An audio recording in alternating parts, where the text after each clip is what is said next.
नमस्कार, मेरो नाम शङ्कर यादव हो र म आज चाहिँ यो एउटा नयाँ चिजको चाहिँ कुरा गर्दैछु। नयाँ शीर्षक छ डोपामिन। डोपामिन भनेको के हो? डोपामिन वास्तवमा भनेको हो त्यो चाहिँ डोपामिन हाम्रो ब्रेनलाई चाहिँ चारैतर्फबाट घेरिदिन्छ र घेरेर हाम्रो चाहिँ नेचुरल जुन प्राकृतिक सोच्ने शक्ति छ त्यसलाई चाहिँ दिन प्रतिदिन कमजोर गर्दै गर्छ।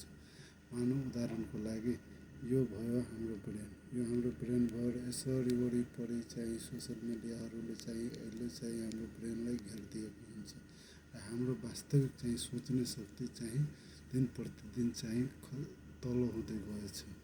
हाम्रो सोच्ने शक्ति कम भएको छ र सोसियल मिडियाको कुरा गर्नु पर्दाखेरि जस्तै तपाईँको TikTok, Facebook, WhatsApp, Insta, Snapchat, YouTube यस्तै विभिन्न किसिमको सोसियल मिडियाहरू हाम्रो ब्रेनको वरिपरि चाहिँ यसरी घुमिरहन्छ कि हाम्रो चाहिँ वास्तविकमा जुन सोच्ने शक्ति छ त्यसलाई दिन प्रतिदिन चाहिँ हाम्रो सोच्ने लेभल चाहिँ घट्दै गएछ।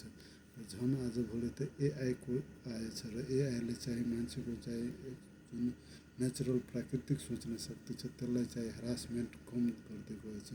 उदाहरणको लागि मानौँ एउटा टिकटकमा तपाईँ भिडियो बनाएर पोस्ट गर्नुभयो अरे, त्यसमा चाहिँ एकछिनपछि त्यसलाई छोडिदिनु, फेरि हेर्नु तपाईँको नोटिफिकेसन हुन्छ, टन्न बज्छ, रातो बत्ती हुन्छ, अनि तपाईँको यसरी बिजेर त्यसले कसले कमेन्ट गरेछ, कसले लाइक गरेछ, कतिवटा लाइक पाएछ, कतिवटा कमेन्ट गरेछ, कसले के रिएक्सन गरेछ, यस्तो चाहिँ डिजिटल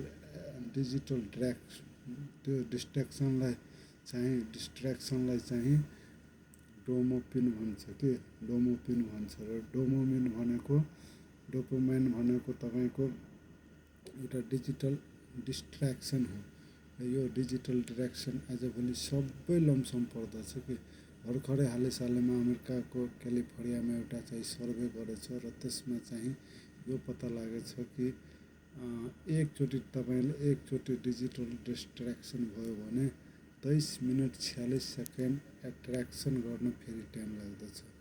एकचोटि भयो त मेरो भन्नुको अर्थ यो हो, पहिला तपाईँ जुन काम गर्नुहुन्छ त्यो गर्नु, त्यसपछि मात्र यो च्यानललाई चाहिँ लाइक र सब्सक्राइब गर्नु।